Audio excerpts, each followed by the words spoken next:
हाँ जी, नमस्ते जी, नमस्ते। मैं भारत की भूमि से हब और भारत की न्यूज़ से हर्षवर्धन फिर से आपका स्वागत करता हूँ भाई। भाई आज के चलो पहले तो सैनिक भाइयों को सलाम पेश करता हूँ। फिर मैं अपना व्लॉग शुरू करूँ। तो अब मेरा व्लॉग शुरू होता है। भाई बात ये है, मैं आज बात करना चाहता था किसी और मसले पर आज बात आ गई सामने दूसरी। बहुत प्यारी बात आई है। अगर ये मान लो हमारे देश में सरस्वती नदी दोबारा शुरू हो जाए तो, सरस्वती नदी दोबारा शुरू हो जाए तो देख लो, हो जाए तो क्या मजा आ जाएगा। मैं तो सरस्वती नदी को बहुत मानता हूँ भाई, गंगा जितना पवित्र। भाई एक बात बताऊं,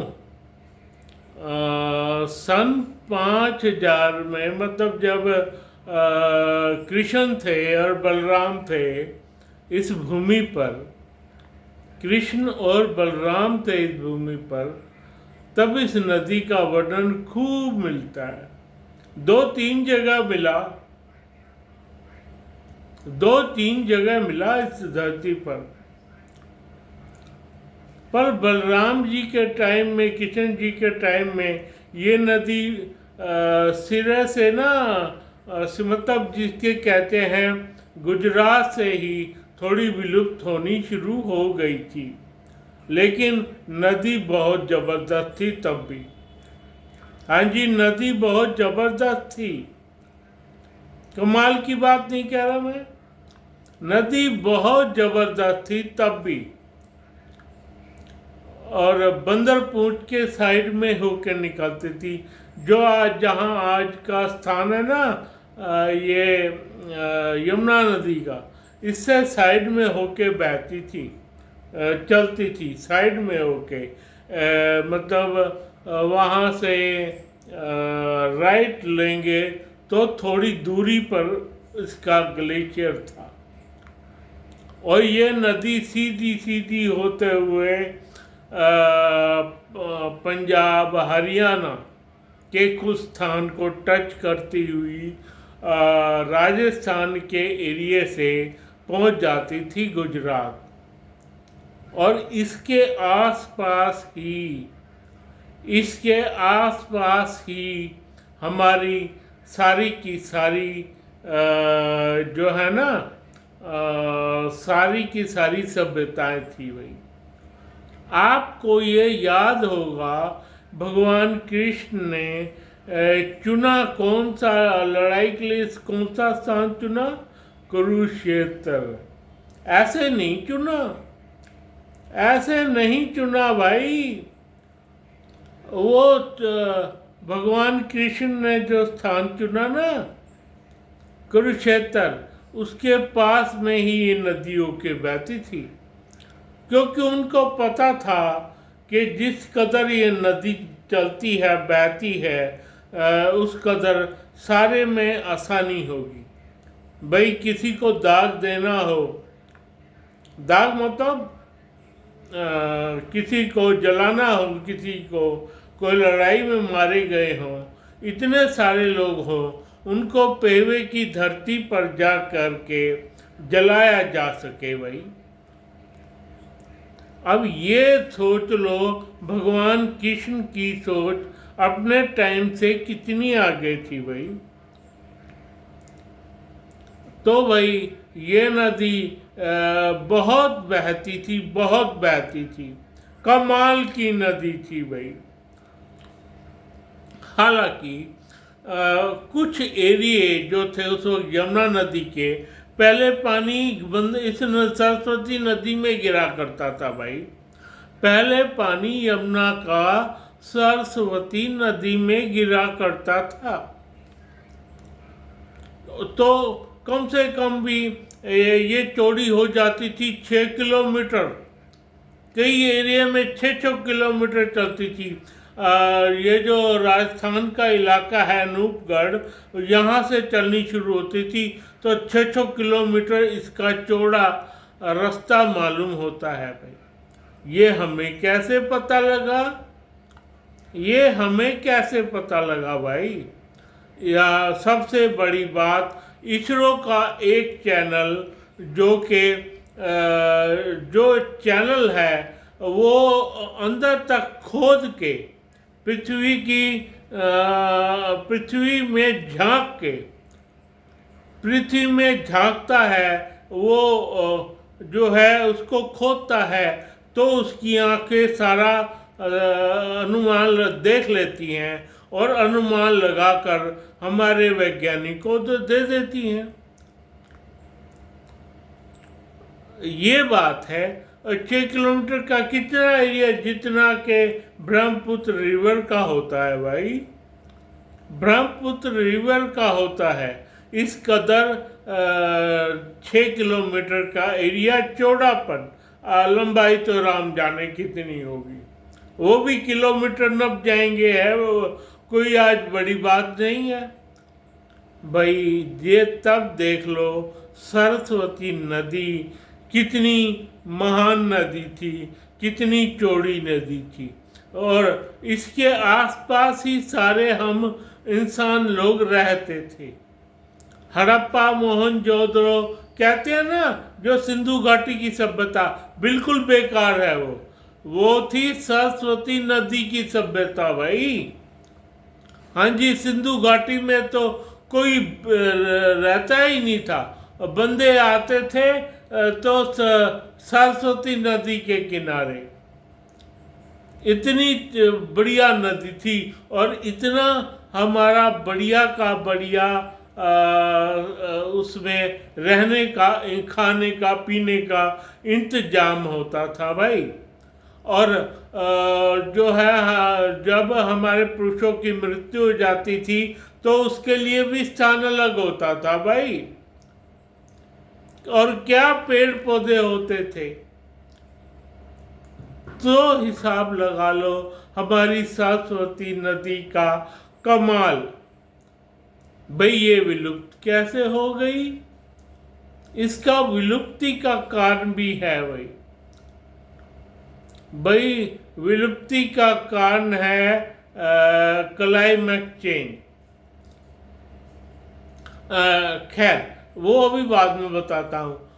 पहले जब बलराम जी जाते थे ना, तो सरस्वती की नदी के किनारे किनारे से वो लोग पहुँचते थे वहाँ पे। क्या कहते हैं, ये जो हमारा क्या कहते हैं उसको, पूरी नहीं, द्वारका में इसके किनारे किनारे जाते थे भाई। अब पता लगा कैसे वो इसके किनारे किनारे घूमते थे। बलराम और कृष्ण इस नदी के किनारे किनारे पर अपने प्रदेशों में, मतलब द्वारका में जाते थे। कमाल नहीं हो गया? अपने प्रदेशों में इस नदी के सहारे, इस नदी के किनारे किनारे, मतलब इस नदी के किनारे भी रोड जैसी कोई चीज उस वक्त हुई होगी।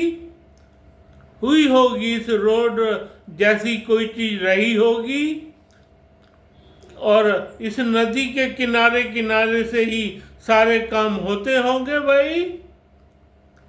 कमाल हो गया बलराम जी और कृष्ण जी का। उन्होंने वर्णन 2-3 बार जरूर किया है। महाभारत में इसका प्रोसीजर सामने आया है भाई।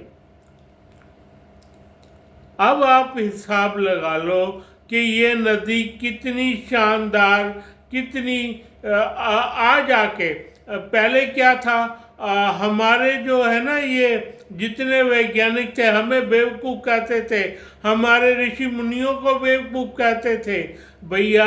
अब आके हमारी आंखों से देखो इस नदी का बेड कितना चौड़ा है।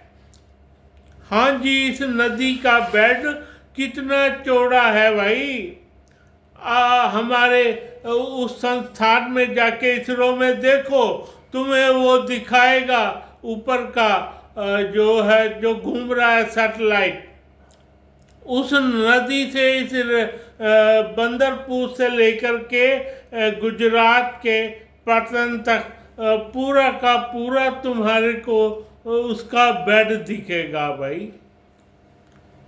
अब आए पूरी की पूरी अब आए कोई हमसे बात तो करे भैया। जो वैज्ञानिक इस चीज को मानते हैं, देखते हैं, वो सारा कुछ सही मान गए हैं भाई।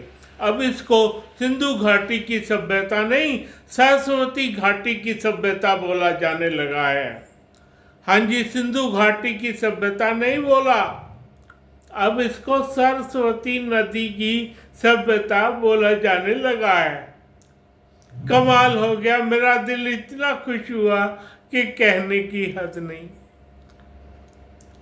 इतना मेरा दिल खुश हुआ है, क्या बताऊं आपको भैया। इसको दोबारा जिंदा करने की भी कोशिश की जा रही है।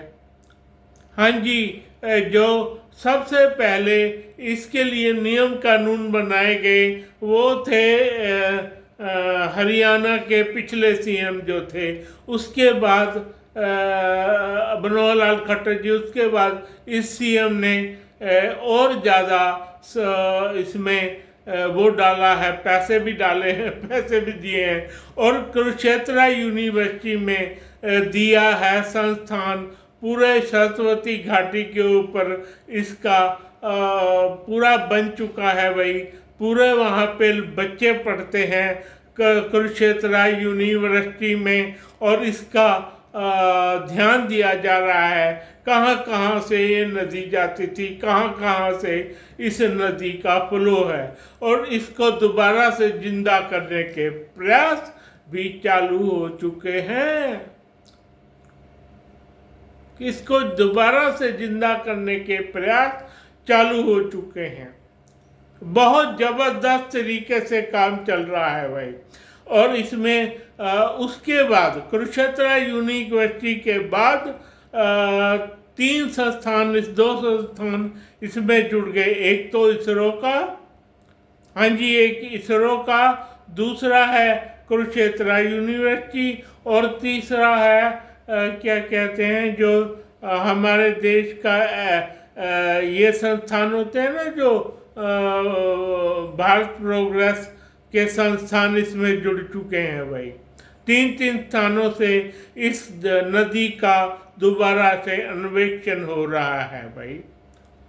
अनूपगढ़ में लोग पहुंच गए हैं, सारा आधा से ज़्यादा जैसलमेर तक इस नदी को जिंदा करने के प्रयास चालू हैं भाई। एक और काम हुआ है भाई। आप सोच नहीं सकते मेरे देश के लोगों, आप मान नहीं सकते कि इसमें क्या रोल है हमारी सेना का।